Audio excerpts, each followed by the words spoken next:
Welcome back everybody. Miss Smith here again. Hopefully you're not sick of the sight of me or my voice by now. Going to do a very quick video today about the money aspect of inequalities. It's worth noting that in the next few weeks we are going to look at wealth inequalities as a different thing. So we will look at things like the causes of poverty, something called social class, like why some people do have money and why some don't. However, today's lesson is about money and the impact on health. So it links to what we've been doing the past couple of weeks on things about lifestyle and how that can have an impact on somebody's health. Remember, this is because we're looking at inequalities, so why some people are in that unfortunate situation. The first thing for you today, there is a quote there in the picture. People living in the most deprived 10% of areas will die 9 years younger than those in the richest 10%. On average in the UK, that means that people living in the poorest 10% of the country will live 9 years less than those that live in the richest 10%. My question is, do you think this is something we could prevent or stop from happening? Perhaps it's maybe not getting rid of it 9 years, but getting it down to 18 months, okay? What do you think we could do there? You are going to have to use some literacy skills today. Why? Oh my gosh, I'm being so terrible to you. You're going to have to watch videos and answer some questions. I've put the video links in here for you to make it nice and easy, hence why my video today is going to be quite short.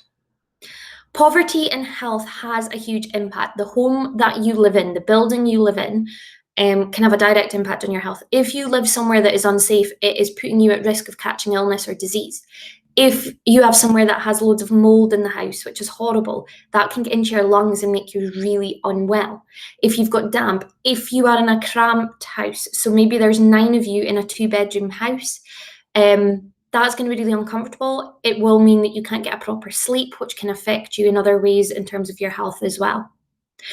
Unfortunately, it also has an impact on food. Some of you won't know it because I don't know the last time you bought an apple, but I know for a fact that there'll be someone who has recently had a battered Mars bar.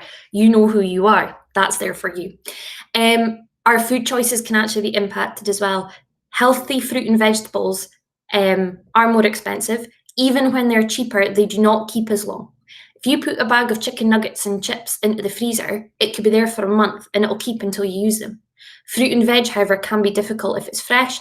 Yes, you can buy frozen, but there is a cost implication there. So basically, there is an impact on whether you have money and can afford healthier food or not. We also know that those in deprived communities, so those in poorer communities, may not have gym memberships or exercise machines. Yes, I know some of you going, well, just go out a walk. Yeah, that's true. But can they necessarily afford proper trainers to do that? To some of you, that's going to sound silly, but for some people, that is their reality, is they choose between getting a new pair of trainers that can go outside and have good grip on them, or are designed for running, because if you are running, it's good to get proper running shoes, or putting heat into their electric meter. We also know that a lot of people in poverty, unfortunately, will suffer they're more likely to suffer from mental health illness. The reason being, socially, they may be excluded. They can't go to the cinema every week or get takeaways or go around or send birthday presents and things. That can have an impact too.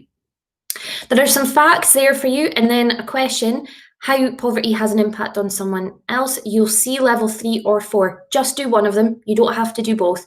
It's just explaining the difference between what we'd be looking for as teachers. And then you've got about 15 minutes worth of video to watch and take note on. You'll see that I've given you a space to do that there. That is what I'm looking for you to do today, and that kind of rounds up everything this week. Hopefully your teacher has posted some optional extension activities. You can work through them and send them in for marking as well. However, as long as you've done the main lessons this week, we are happy. I hope that helps. Next week, we're going to be rounding up the lifestyle factors section before we move on to wealth inequalities, and enjoy the rest of your week.